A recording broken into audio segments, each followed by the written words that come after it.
सच्चा और अच्छा दोस्त एक फूल की तरह होता है जिसे हम तोड़ भी नहीं सकते और छोड़ भी नहीं सकते। अगर तोड़ दिया तो मुरझा जाएगा और अगर छोड़ दिया जाए तो कोई और ले जाएगा।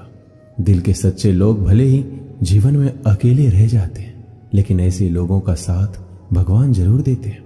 अपनों से बस उतना रूठो कि आपकी बात और सामने। फोन जब तक तार से बंधा था इंसान आजाद था, जब से फोन आजाद हुआ इंसान बंध गया। अगर कोई मनुष्य हमारे साथ बुरा कर रहा है तो उसे करने दो, यह उसका कर्म है और समय उसके कर्म का फल उसे जरूर देगा। लेकिन हमें कभी भी किसी के साथ बुरा नहीं करना चाहिए, क्योंकि यही हमारा धर्म है। दुनिया में किसी भी इंसान की हरकतें उसकी औकात के हिसाब से होती है और इंसान की औकात पद पैसा उसके ज्ञान के हिसाब से होती है। एक इच्छा मनुष्य को जीने नहीं देती और मनुष्य इच्छाओं को कभी मरने नहीं देता।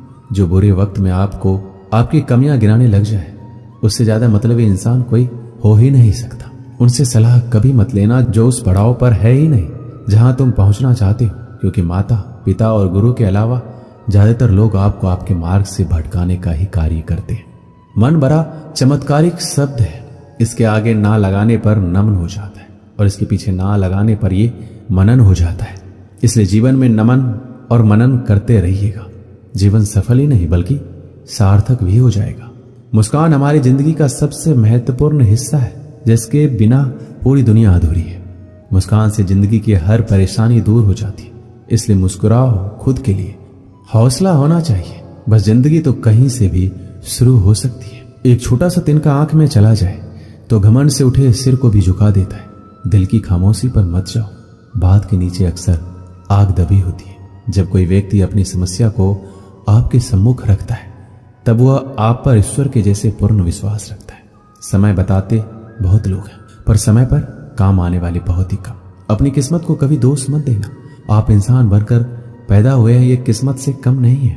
काश लोग समझ जाए कि रिश्ते एक दूसरे का ख्याल रखने के लिए बनाए जाते, एक दूसरे का इस्तेमाल करने के लिए नहीं। जो कद्र नहीं करते उनके लिए लोग रोते हैं और जो हर किसी का कद्र करते हैं उन्हें लोग अक्सर रुलाते हैं। ये दुनिया वाले भी ना अजीब है। दुनिया तो आपकी राह पर पत्थर फेंकेगी, लेकिन यह आपके ऊपर निर्भर करता है कि आप उस पत्थर को कैसे इस्तेमाल करते हो। दूसरों पर वही पत्थर फेंक कर या अपनी कामयाबी का पुल बनाकर। वक्त के साथ सब कुछ बदल जाता है, लोग भी, रास्ते भी, एहसास भी और कभी कभी हम खुद भी। हर कोई चीज ढूंढने पर मिल सकती है, लेकिन विश्वास एक बार खो जाए तो दोबारा नहीं मिलता। हम तो मजाक में भी किसी को दर्द देने से डरते हैं। न जाने लोग कैसे सोच समझकर दिलों से खेल जाते हैं। जिंदगी आखिरकार रुला ही देती है, फिर चाहे हम माँ बाप के कितने ही लाडले क्यों ना हो। किसी से प्यार करो तो बेशक करो, बस उम्मीद मत रखो, क्योंकि तकलीफ प्यार करने से नहीं उम्मीद रखने से होती है। ये रात भी पूछती है अक्सर मुझसे कि कब गुजारोगे यूं ही जिंदगी अंधेरों के सहारे। सच कहा था किसी ने, अकेले जीना सीख लो, लोग कितने भी अच्छे क्यों ना हो साथ छोड़ ही जाते हैं। बुरे वक्त में भी किसी से कोई उम्मीद मत रखो, क्योंकि समझौते शेर को भी कुत्ता बना देते हैं। अपनों पर भी उतना ही विश्वास रखो जितनी दवाइयों पर करते हो। बेशक कड़वे होंगे पर आपके फायदे के लिए होंगे। इंतजार करने वालों को उतना ही मिलता है जितना कोशिश करने वाले अपने रास्ते में छोड़ जाया करते हैं। हर काम की अपनी एक गरिमा होती है। हर काम को अपनी पूरी क्षमता से करने में ही संतोष मिलता है।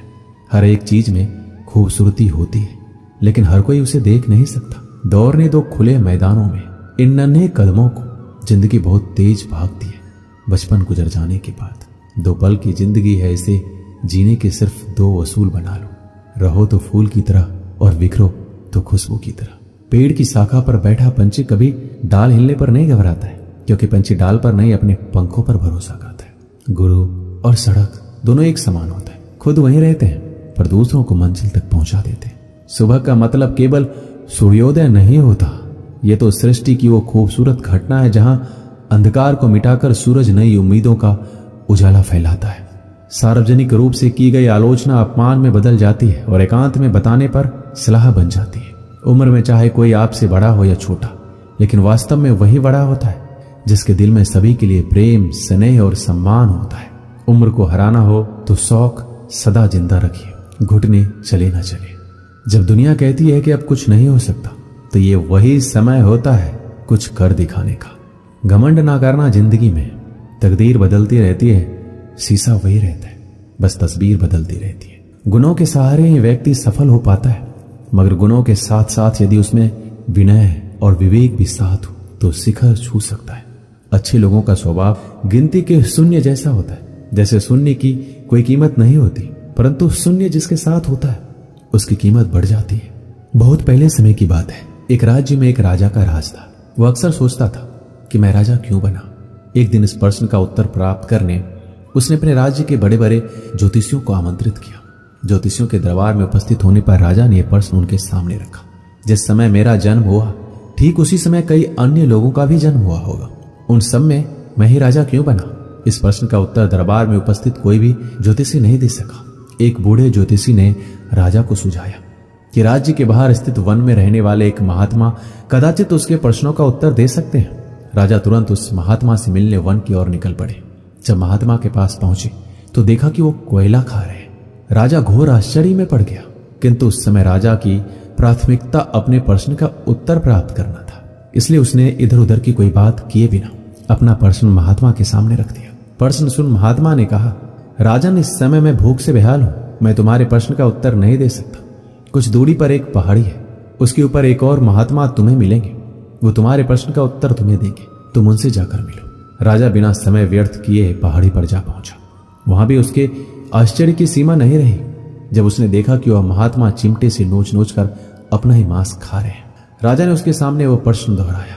प्रश्न सुनकर महात्मा बोले, राजन, मैं तुम्हारे प्रश्न का उत्तर नहीं दे सकता, मैं भूख से तड़प रहा हूं। इस पहाड़ी से नीचे एक गांव है, वहां 5 वर्ष का एक बालक रहता है, वह कुछ ही देर में मरने वाला है। तुम उसकी मृत्यु पूर्व उससे अपने प्रश्न का उत्तर प्राप्त कर लो। राजा उस गांव में जा पहुंचा, बालक से मिला जो मरने के कगार पर था। राजा का प्रश्न सुनकर वह हंसने लगा। एक मरते हुए बालक को हंसता देख राजा चकित रह गया, किंतु वह शांति से अपने पूछे गए प्रश्न के उत्तर की प्रतीक्षा करने लगा। बालक बोला, राजन, पिछले जन्म में मैं, तुम और वो 2 महात्मा जिनसे तुम पहले मिल चुके हो भाई थे। एक दिन हम सभी भाई भोजन कर रहे थे। एक साधु हमारे पास आकर भोजन मांगने लगा। सबसे बड़े भाई ने उससे कहा कि तुम्हें भोजन दे दूंगा तो क्या मैं कोयला खाऊंगा, और आज वह कोयला खा रहा है। दूसरे भाई ने कहा, मैं तुम्हें भोजन दे दूंगा तो क्या मैं अपना मांस नोच कर खाऊंगा, और आज वह अपना ही मांस नोच कर खा रहा है। साधु ने जब मुझसे भोजन मांगा तो मैंने कहा, तुम्हें भोजन देकर क्या मैं भूखा मरूंगा, आज मैं मरने के कगार पर हूं। किंतु तुमने दया दिखाते हुए उस साधु को अपना भोजन दे दिया। उस पुण्य का ही आशीर्वाद है कि इस जन्म में तुम राजा बने। इतना कहकर बालक मृत्यु को प्राप्त हो गया। राजा को अपने प्रश्न का उत्तर मिल चुका था, अपने राज्य की तरफ चल पड़ा। इस कहानी से हमें क्या सीख मिलती है? अच्छे कर्म का फल हमेशा अच्छा ही होता है, इसलिए सदा सदकर्म करो और जहां तक संभव हो दूसरों की सहायता करो।